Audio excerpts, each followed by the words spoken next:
When watching a horror movie, you pretty much have to accept going in that you're going to see some people get brutally annihilated by some twisted creature or psycho axe murderer.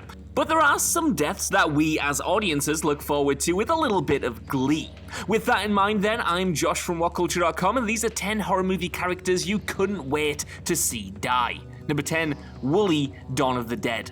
The one singular upside, I'm told, to the world going to hell in a decorative handbasket via zombie plague is that suddenly those pesky rules that society implements are out the window. So if someone is ticking you off, hey, just serve them up as zombie chow. Dawn of the Dead is a classic for many reasons, but a big mark in its favor is the fact that it gets going immediately. Right off the bat, we're treated to the zombies' overwhelming and impoverished neighborhood and a squad of cops being sent in to contain it. Naturally, the cops send in their best, most cool-headed men who know the difference between the walking dead and the running living, right? Well, no, the cops here are a bunch of meathead losers who are chomping at the bit to shoot some poor people. Representing them as well is Wooly, a violently racist psycho. He's not even on screen for 20 minutes, but the audience hates him every single second he appears. So, of course, director George A. Romero has one of the cops get tired of his shtick and just shoot him in the head, leaving his corpse for the zombies in the process. Number 9, Darcy, Green Room. Nothing tees a character up to be hated, especially in horror, than a good old-fashioned skinhead. And Patrick Stewart nailed it as the leader of a group of neo-Nazis in A24's Green Room. What makes Stewart's performance in this movie so entertainingly hateable, though, is the simple fact that at no point does this dude come across as some kind of genius mastermind. Oh, he's dangerous to be sure, but Patrick Stewart plays this neo-Nazi bastard more similar to Robert Duvall in True Grit. It's made clear in a lot of ways that he's not a mustache-twirling villain, he's just kinda some guy, which of course makes it all the more dangerous to deal with him as he just wants the whole mess to go away as fast as possible. As a result, you see Darcy just savage our poor protagonists throughout the movie, with his Nazi cronies picking each one off one by one, until finally the remaining two catch him unaware and put him down. Number 8, Yongsuk, Train to Busan.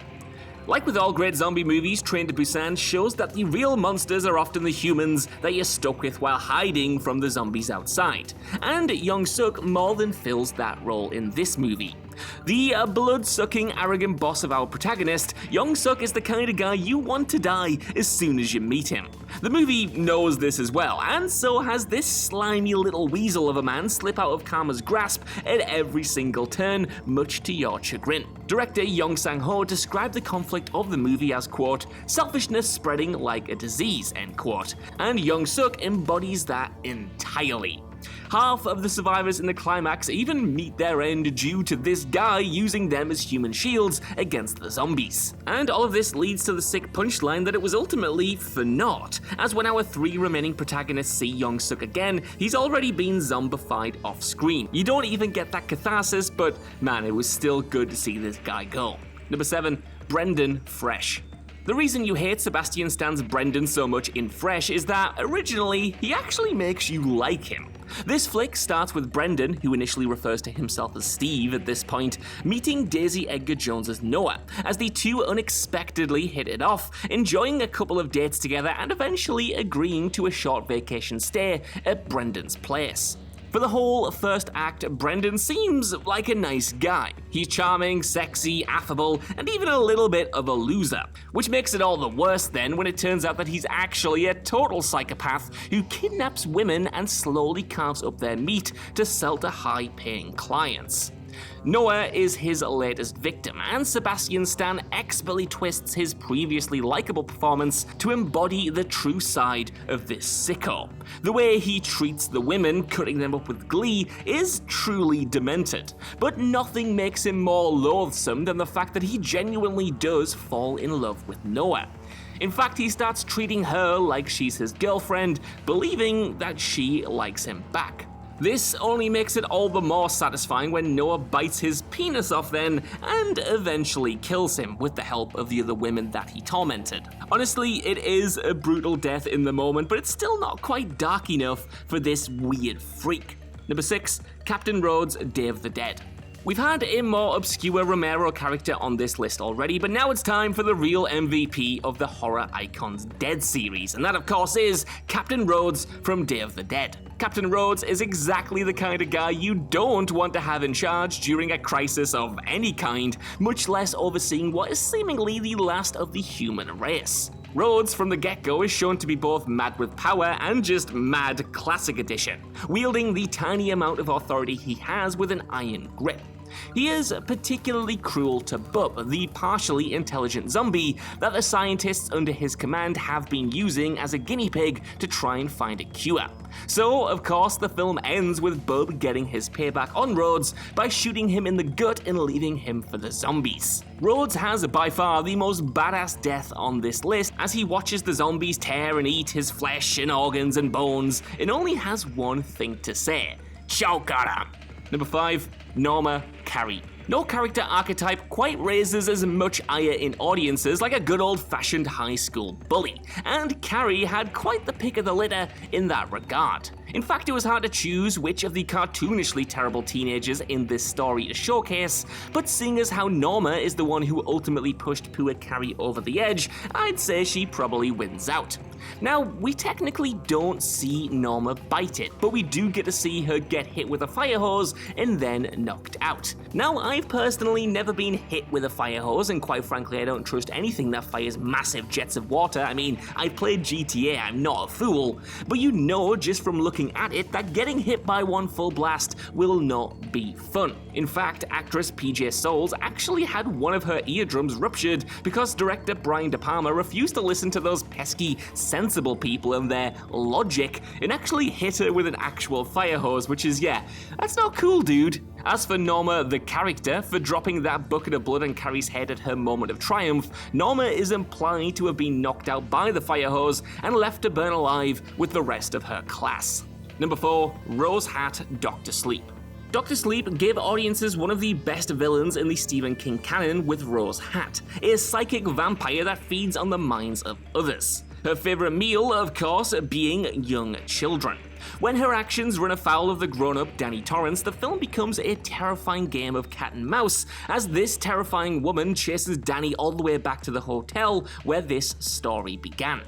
The fact that Hat feeds on children, luring them in with mystique and a friendly face, makes her one of the most despicable Stephen King villains out there. Which, though, makes it all the more satisfying when her abundance of psychic energy ends up being her downfall. The spirits of the hotel ambush her just as she's about to chow down on Danny and do to her what they did to Danny's father, just in a more direct and expedient manner. Number 3, Rose Armitage Get Out. When Chris's suspicions about the Armitage family are proven to be way more correct than he could have imagined in Get Out, he manages to escape their clutches and wipe out the entire family on his way to doing what the movie's title had been telling him to do for the past 2 hours. It's just a shame then that he does have one last obstacle, the woman he loved, Rose, who was in on their racist little scheme the whole time. The fact alone that she had been playing Chris the entire time while they were together makes her one of the most hateable presences in recent film history. Never mind how smug she is about how seemingly inevitable Chris's death is. And this is a smugness that is seemingly rewarded when a supposed cop rolls up and Rose immediately plays the helpless white woman character that she had perfected throughout the flick. The joke is on her though, as it's actually Chris's best friend in the vehicle who steps out of the car and shoots Rose dead. Number 2, Jeremiah Bones. If you haven't seen or heard of this film, that's not surprising, since New Line Cinema did pretty much everything in their power to ensure that you wouldn't. And this is ironic, since it's easily one of the best horror films of the early 2000s. Bones centers around a group of young adults being haunted by the ghost of the eponymous Jimmy Bones, a community leader who was sold out by a business partner to a corrupt cop who wanted to destroy his community by introducing cocaine into it. Worst of all, our protagonist happens to be the son of that very sellout, Jeremiah. Jeremiah hated where he grew up, so he betrayed his best friend for a shot at living in the suburbs. Worst of all, once there, he starts getting all high and mighty, telling his kids about how he never needed any help to get where he was. He apparently just pulled himself up by his bootstraps, worked hard, and all of that other rot to mask what he actually did from both his family and himself. So yeah, needless to say, Bones makes short work of him once he's back, throwing him into the City of the Dead. Number 1, Mrs. Carmody, The Mist. Stephen King may fall back on the old evil blood-sucking Christian stereotype a lot, but when it works, it's downright chilling. And the best example of that, by far, is Mrs. Carmody in The Mist. Almost immediately, she's portrayed as one of the most unpleasant presences in existence, even before we're shown what she's truly capable of. When things start going crazy, however, that's when Carmody shows her true colours, and she quickly yanks out her Bible to assert herself as the supermarket's personal Jim Jones, as the protagonist so eloquently puts it. While written off at first as things get worse, Carmody's followers only grow in size, until our heroes have to fight their way out of the market while Carmody screams for them to be butchered to appease the beasts outside. Fortunately, this film comes equipped with a handy-dandy Toby Jones. As a result, Carmody is cut off mid-rant by a bullet to the chest, falling unceremoniously to the ground. So that's our list. I want to know what you guys think down in the comments below. What did you think about these horror movie characters, and could you not wait to see them bite the dust? Let me know, and while you're down there, could you please give us a like, share, subscribe, and head over to whatculture.com for more lists and news like this every single day. Even if you don't though, I've been Josh, thanks so much for watching, and I'll see you soon.